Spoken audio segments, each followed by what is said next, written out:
Yes, of course. After a loss, our situation has not improved. So I made it clear before. Out of the last 9 games, we have just because of the points have to win 5 games. So it's more like a best of 9 series, and we need to be there with 5 wins. And once you lose the first game, it's not that the situation is improved. It's getting even a bit more difficult. But we wouldn't dance on the table after a win, and also it's not like no option for us to give up after a loss today. I think because of the second half today, we have to accept the loss, and that's what we do. How do you explain what happened in the second half? Because it was level at half time, then that goal after half time really seemed to change the game.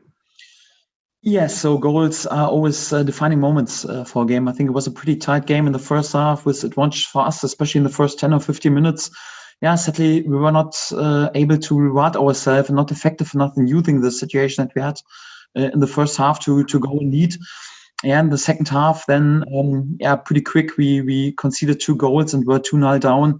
Yeah, out of situations, we paid a bit the price that we had many offensive thinking players today on the pitch. So our defensive behavior, more like basic defensive behavior, was not good enough in the scenes. Yeah, the first goal we conceded, we were in a 5-against-2 overload in our own box, but we conceded. And Danny Ings, a player of his qualities, and able to use his first chance. And the second situation, out of a counter attack, Redmond was able to win a 1-against-2 duel, and then in the end, Armstrong a 1-against-4 duel.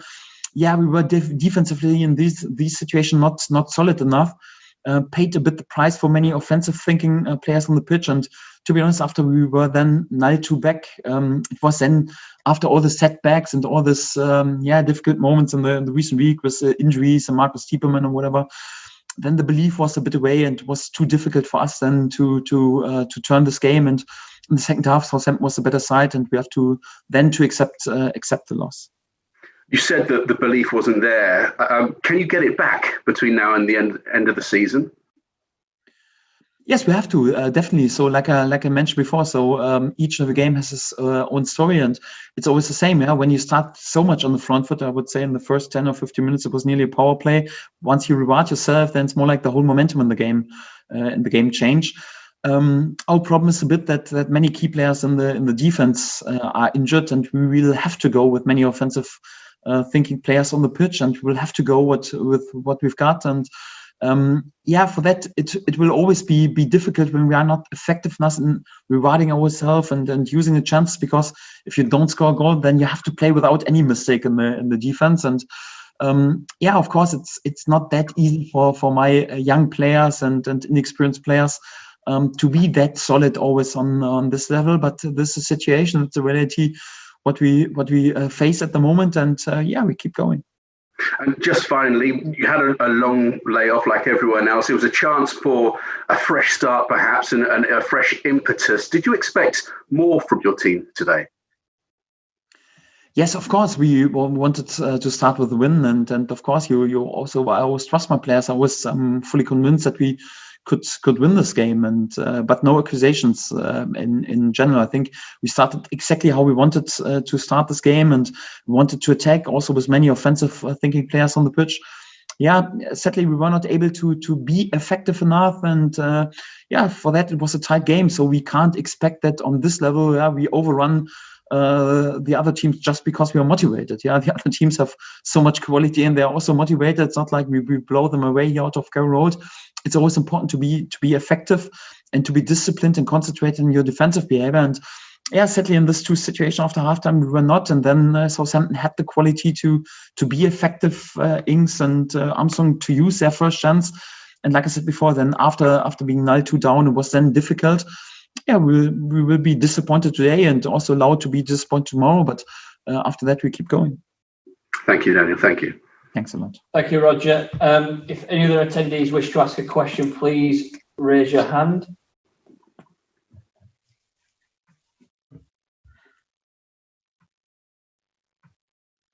Bringing in Paul McInnes.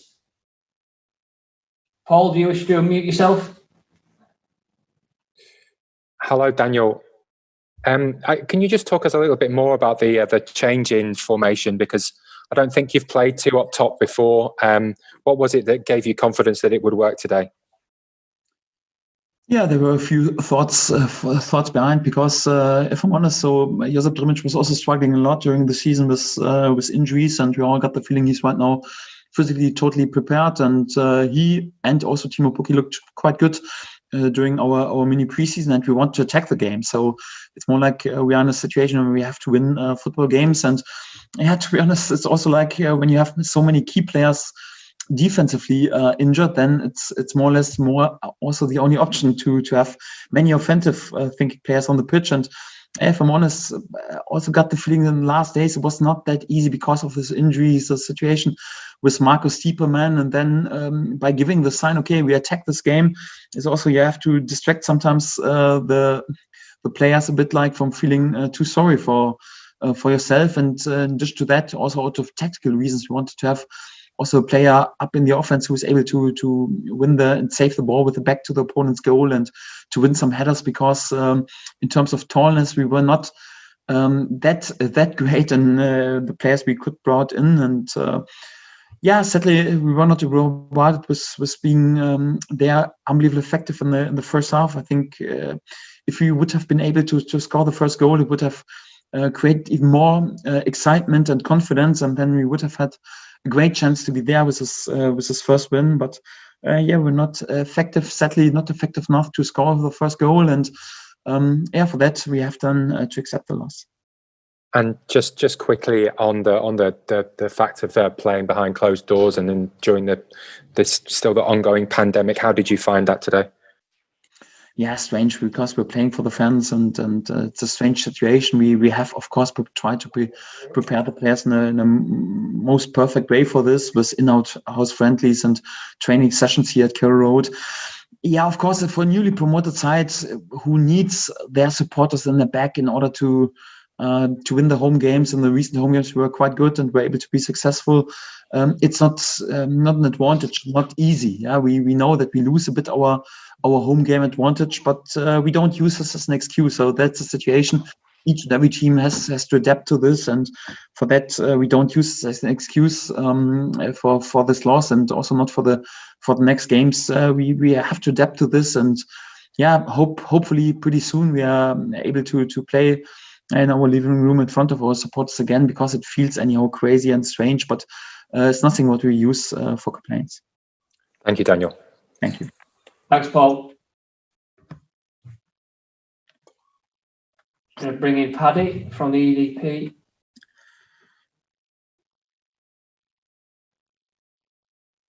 Paddy, if you unmute yourself, and away you go.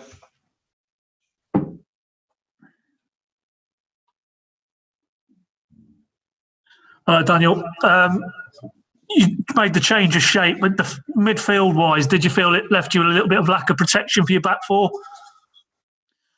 Yeah, it's always the same when you opt to have many offensive thinking players on the pitch, and of course you risk a little bit that in general you're defensively not solid enough. I think it was a bit due to the first of all to our injury situation in personal terms. So many key players in the defense were out, and we had many offensive options, and also due to our situation on the table, because we don't have any credit when we are there with a stalemate and with a 0-0 or something like this, because just draws won't be enough in order to stay in this league. So for that, we have to attack the games, but doesn't take anything away that. Then you have to be effective in using your chances, and also to be good in your defending behavior. And sadly, in the second half, we're not solid enough in our defensive behavior. We conceded these 2 goals, and after being back 0-2, it was then of course difficult. Just one more, if I can, Daniel. What about the intensity and the fitness levels? It looked like Southampton had a few more gears to go. Was that a bit of a concern for you moving forward? No, because I think we started totally on the front foot. It was more like in the first 10 or 15 minutes, more or less like a power play. And for us, of course, especially in our situation, also in individual terms, it's not possible that we dominate a game on this level over 90 minutes. Because when we speak about individual quality, you have to say that each and every opponent has advantages. So for that, it's quite normal that there are also periods in the game when, Southampton is on the front foot. But in general, I think the whole first half was a tight first half with advantages for us. And then to be honest, of course, goals change a game. And once you are then 2-0 up, it's more like then you play with excitement and confidence, and you could feel this, and the quality of Southampton was in the game. And of course, once you're 0-2 down, then it's more like all the also negative and bad news from the recent days and recent weeks with the injuries and the Marcus Tieberman situation is a bit in your head, and this is more like then it sucks you a little bit down. It has not to do anything with the physical situation, not at all. Even if you have a look on the physical data, it was more like we didn't have any problems in comparison with Southampton, but.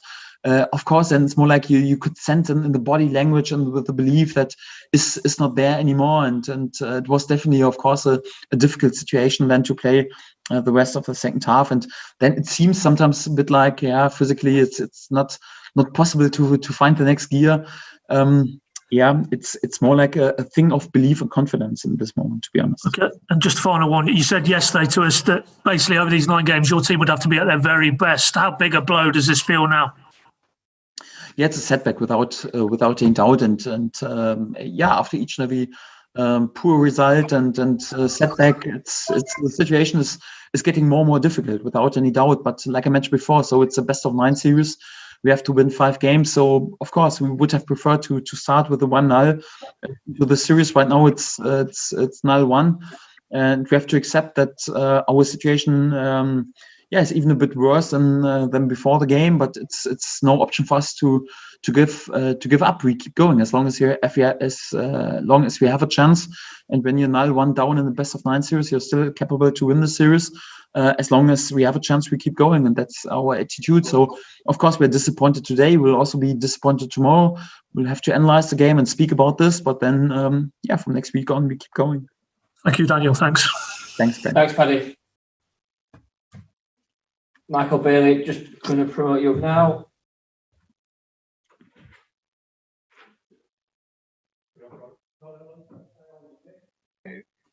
There we go. Hello, Daniel. Michael, hi. Hello. Was there an element of the formation change being due to how Southampton line up as well? Yeah, so I made, there were a few reasons. So first of all, it's more like I wanted to set also a sign that we want to attack the game and distract a bit from the negative moments with injuries and Marcus Tieberman or whatever. So it's more like I want to distract our players from feeling too sorry for themselves. Then was also due that, we have Josip Drimic and Timo Pukki scout a lot in training and also in the in-house friendlies. Josip, for example, also against Tottenham, got the feeling they're both physically in a good shape, and also they are different and can totally fit to their style. And was also like a bit due out of tactical reasons, because the pressing of Southampton is quite good, and then sometimes you have to overplay their pressing with a chip ball, and then you need also a player up front who is able to win a header, to keep the ball with the back to the opponent's goal. And to be honest, we played otherwise with Todd Cantwell and Timo and Emi Buendia, not the tallest guys. So also out of this tactical thoughts, it's made chance to bring him back. And there were a few reasons to play with 2 strikers today. Is the way you use the ball today probably as disappointing as anything? Because there's a degree of control that you like to have in a football match, and it wasn't really there at all today. I think it was there in the first half. So my feeling was the first 50 minutes we were able to dominate them and had a power play. And like I mentioned before, so with our situation, also with our individual quality, in terms of individual quality, let's be honest, we have a disadvantage in comparison to more or less all the other teams. It's not possible for us to dominate the games and to overrun the other teams. So even in the first half, when we judge statistics, we were more in possession and something like this. And Southampton in their pressing, it's one of the best pressing sides in the whole league. It's not always possible to bypass a pressing.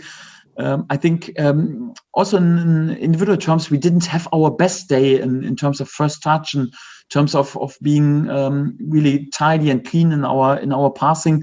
But to be honest, it's also what you sometimes have to expect after such a long break. Of course, I would have preferred to dominate this game with I don't know, 70-80% possession, and with tidy passes and being unbelievably clinical. I think in individual terms it was not our best game, but if I'm honest, it was a bit half expected there, because it was the first game since more or less 4 months. In the second half, of course, then Southampton was a better side, and we looked then also not capable to compete on this level, also in the quality of our possession. But it was then due to the result in the 0-2. It was then after we were 0-2 and 0-3 back more important than to not concede any more goals. And of course, then the self-confidence is away, and you look even a bit poorer in your own possession. So this is what I can expect. So in general, so of course we have to improve our individual performances, that we come back onto a top level, and also to be effective in using the chances, because it's also a topic of self-confidence, without any doubt. And just one more, if I may. That was quite a big day for Tim Closer, playing full 90 minutes. How did you judge his performance? Because it didn't seem like he did too much wrong himself in the goals. No, I agree. So we are all happy that we have Tim back, and it's great to have him back. Such a bit of magic here before, so we can't put too much pressure on him. It was his first game in the league in a starting lineup since the 1st of January 2019. So more or less like a 18 months break for him, and then to play right now in a crucial game on this level was, of course, also a bit due to our injury situation, that we had to put him into cold water. But he proved again, how experienced he is and what a great lad he is, and I think he proved that he can swim. Of course, it was not everything perfect in his performance. It can't be. Not any player in the world can be perfect after not having played in the starting lineup in the league for 18 months. But good to have Tim back, and probably will have to deliver also during the next weeks, because our injury situation won't get better. And for that, we are all happy that we have him back. That's great, Daniel. Thank you. Good. Thank you.